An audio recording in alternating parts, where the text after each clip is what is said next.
are back with Kimora Blac. Honey, she is here. She is not afraid to be out of the house, on the stage, on the show without her signature pads. She is giving you all natural body. Kimora Blac, everybody.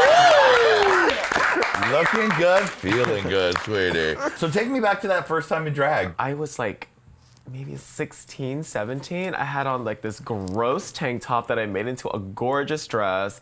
Probably had no makeup on, nasty, raggedy hair, but I felt like $1,000,000 Right. going into like nightclubs and just like fooling the boys and like, hey, I don't even know what my name was. I think my name was like Leilani or something, but I changed it probably because I didn't know how to spell it. So I was like, okay, I can't do this. So I think I was like Christina with a K, because, you know, I'm a cross-dresser. But of course, Anna Kardashian loving cross-dresser at that. But then after that, I performed for the first time. I remember it was in San Francisco. I did Shelly I Took Tonight, had jean shorts on. How old were you then? I was 18. Wow. Yeah, and at that moment, I knew I was a performer, and I loved it. And what was that club? What was that club? It was called The Crib in SF. Oh, yeah. Yeah. Yeah, that's that 18-plus party, big right? club. I mean, like it was Jeffrey, a big stage. I performed there, yeah. Lady Gaga started there. Jeffree Star was there. Yeah. Like, it was like the club to be, and I just knew I was a performer ever since. And how did you maneuver that first gig? Because you had been showing up a lot. I was just like your normal drag queen that comes in for free and just begs to like skip to line and come in. But yeah, I was just geeking, voguing. I was just that one girl. There's always that one girl that has a good time. Yes. and you knew it. That was it. That's what you wanted. Now, when did the Kimora drag name start to stick? Because I know it's based on...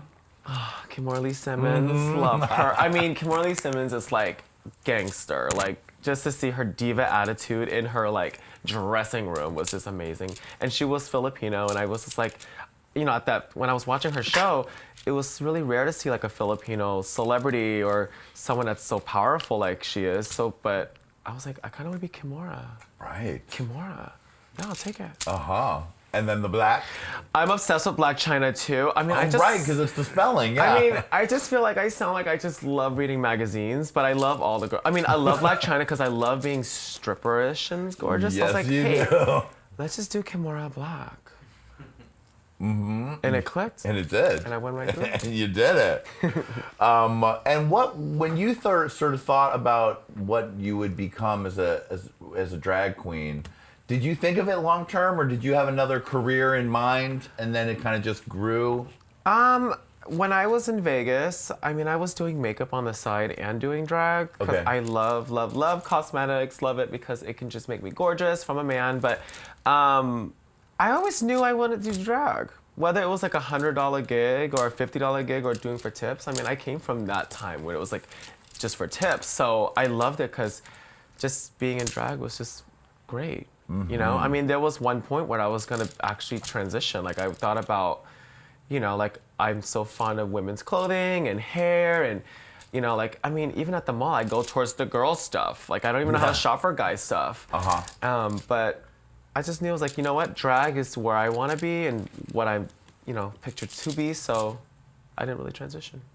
So that's an interesting thing that a lot of queens have mentioned, that there's a small period in which they're like, maybe I'm a woman. Maybe that's who I really am. And how do you differentiate that? Yeah, you get to this moment where like you see more of drag than you. I mean, for me, like I saw more of the Kimora than the actual Vaughn.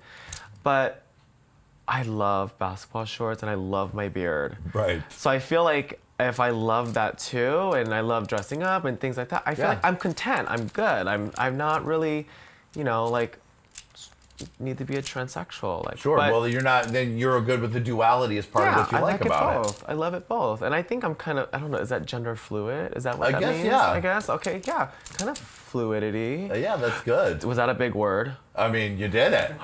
Congratulations! Is this what it feels like? It's amazing to know words. Oh my God, I know something. Now, do you still pull the stunt that you pulled when you were 15, where you were fooling straight guys into thinking you were a lady? biological woman, I should say. I feel like fooling them is like mean. I went with the flow. Well, you were just enjoying at that age being like, living, living. Who doesn't like a good straight heterosexual man? Come on, they're just gorgeous. But I kind of went with the flow. I don't really fool them. If they know, they know. If they don't, they don't. Mm-hmm. And is sex and drag something that you do? Not anymore. But there was a time. There was some gorgeous moments, yes. Until my wig came off and they found out I wore a breastplate. Then I kind of stopped a little bit. Is that a story that's actually happened? Where they're like, novel. Yeah, it's a novel. Can you tell me some of the craziest hookup stories like that? Oh my gosh. He was a Marine. He was just really open-minded. I was taller than him, so I kind of thought that he knew I was a man, but whatever. He loved it. My breastplate came off. It was in the dark. His mom was home. It was just a traumatizing. Oh my God. That's the kind of stuff I love. And for more extra fun stuff with all our favorite queens, you should be subscribing to our Patreon at patreon.com/HeyQueenTV, where all this type of undercover stuff gets posted. Before you were Kimora Blac, darling, you also had a burgeoning YouTube channel as another character. A character your more masculine side had their own YouTube channel. Mr. Von Dolce himself. Ew! I look so twinkish. Now I went at a ball. I did have fun that day, though. Now, this is a very amusing video that I went back and watched last night. It is your bottoming tutorial. You start off the video by being like, I douche today. I love douching. I feel so clean inside. And then you went on to explain the joys of douching. Douching is amazing. First of all, who doesn't want to feel so flushed and gorgeous? Right. Who would want to be all nasty down there? Oh no, oh my God. I was so that was Von Dolce. Right. A lot of people have known me as Von Dolce. I was just this Asian guy showing my butt and with a purse and a taser inside, and I was just obnoxious. I don't even know if I had an ID on me, but I was just very promiscuous, and I was just always douche. I always douched before. Just in case. You had that body, you wanted to show it and use it. Oh my God, you never know. And I was teaching, people how to douche the correct way, because there is an actual formula to it. Mm-hmm. So you kind of have to lower your back a little bit and squeeze, but you gotta think how clean you're gonna be, because when you think, it's gonna be gorgeous. Where you gotta think clean thoughts while I'm you're gonna prepared. be gorgeous right now. You can't rush it. So, and I was teaching me how to do that. Is there any more steps? I'm enjoying all the steps, hearing the narration. There's it's an audiobook of life. It just depends on how big the D.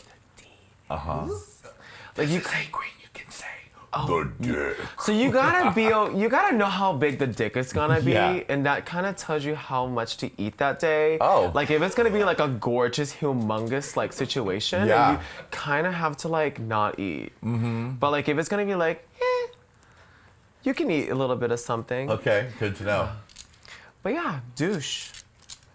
The Kimora Blac diet. If it's gonna be a big dick, don't eat. Oh no! I love it. All right. We're going to be back with Kimora Blac in a minute. Don't forget to subscribe to the Hot Tea Podcast with me and Lady Red. Every week, we read the tabloids, so you don't have to. Why don't you go subscribe right now, and when we come back, we'll hear all about Kimora's time on the race. See you in a minute.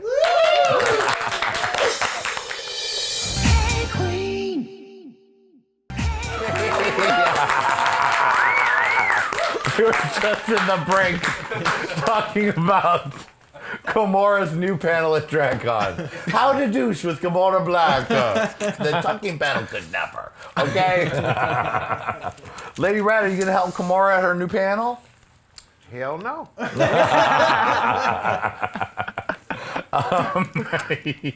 Oh, it tickles me, Kimora. Thanks for playing along with us. So now let's get into the race, the drag race. Let's Wait, do it. hold on one second. Adam, please don't just run off. Oh. What, did you need to go douche? Bye, Felicia. Just a little joke, darling. Okay, so let's get into the race and your time on the race.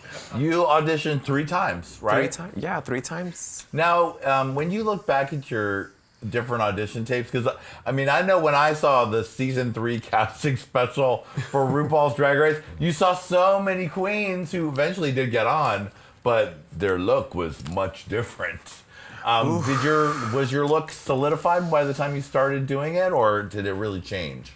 It changed. Like, I mean, just from auditioning till I got on until now. Yeah. Like, I feel like I don't look like myself on the show anymore a little bit. Like, I feel like after, I mean, now I got money. Yeah, exactly. But no, I feel like I grew. Definitely I grew a lot. I mean, I kind of revamping the Kimora brand right now, like to kind of be more true to being like this bougie, like Kim K situation, but still drag on the stage. But on the show, I feel like, I mean, when I packed for the show, I brought everything I owned. It was Right. like, you know, it fit in all those suitcases for sure. But now, yeah, I mean, I feel like I changed. I like the way I look right now. What was the early version of Kimora drag? She was very like big hair, messy knots, and overly padded, like crazy. Right, because the big ass, was that always a signature? Always a signature, yes, but I didn't have hips and stuff, Oh, so that's okay. what I was on the show. I tried to create was like this hip situation, but now I'm kind of okay with not padding and okay with just kind of being whatever. Yeah, I mean, you're lean and mean, sweetie. You now got I'm it going on. And I'm not as hot anymore, so Not as hot? Yeah, now, no, I mean like not as like dying. Like on the show, I was like you're not as dying. Yes, hot like I mean, the temperature. I had like 5 nylons, a couch padding. I had on silicone breasts that smelled like boys' like balls. You know, like it was just it was such a disaster. But now like I'm just embracing it. I love it. I love it. Now, Lady Red, you know about the heat of a good pad, right? I mean, yes. Yes. One word answer was not what I needed, 'cause I don't, sweetie. I don't pad like extensively. Like that was a lot, Mama. God bless you. I need a hip and maybe a chip, but that's it. A hip and a chip. A hip and then a chip. To buckle up the girls. And that's it. That's Yeah. good. Lady Red will pad for, a flight. When we're and they'll be I like, have to. Madam, this thing, you may not can't fit to sit in the seat. I mean, it's already my ass is huge. That's the thing. I'm trying to make the hip make my ass make sense. Very good, very good. I mean, the padding correctly is not like it's not a game, son. It's not easy. If you do it badly, it can look bad. It can look bad, but I love it on stage. I love when you see her, like, a girl come out, her frame and silhouette is just delicious. It's them childbearing hips that get you, girl. Yeah. When you see that whole True. backside, that sway back, you say, oh, shit. Now, who do you think, outside of you and Lady Red, of course, who do you think are the best padders? Melissa B. Fierce. Uh-huh. She is sickening. Who pads on Drag Race? Well, just in general, I think like someone who did not pad at all on Drag Race, but now is a pad mastress is Morgan McMichaels. Oh yeah, she is will very give padded. you. She does give you the she body. She now gives you that lady body. She gives you the body. Yes, Morgan's padding is amazing, and I've seen it up close. It is sickening. Because nothing I hate the most is like a ripped fishnet that's kind of like under your ass. Oh yeah. You know what I mean? There's always like that annoying little rip hole that just ruins everything. Right. But yeah, Morgan, Raven, love. Oh yeah, her for padding sure. is sickening down. I love it. But yeah, you got a pad right. You have the pad right. If I see lumps and chunks and rumps and la la la la la la, Cottage cheese? I'm gonna die. I mean, I think we thought of like 2 great videos you could do. We got the douching with Kimora video, God. and then a padding tutorial. And people would be so happy to You know learn what? that from Also, you. like, I hate girls that have like the dark feet underneath the padding. I mean, no, not the padding, but the foot, where they look like they haven't washed it in like. Because they haven't, baby. They're not supposed to be That's black the on the worst. bottom. And when it's like flipped upside down and the foot on the bottom is on top of the You ever foot noticed now, Angie, looking like the boy that probably robbed you a few minutes before you came to Paris's ball. Okay. Hello, children. To see part 3 of this interview, click here. To see more Hey Qween fabulousness, click here. And don't forget to subscribe, bitch! Hey! Hey! Hey!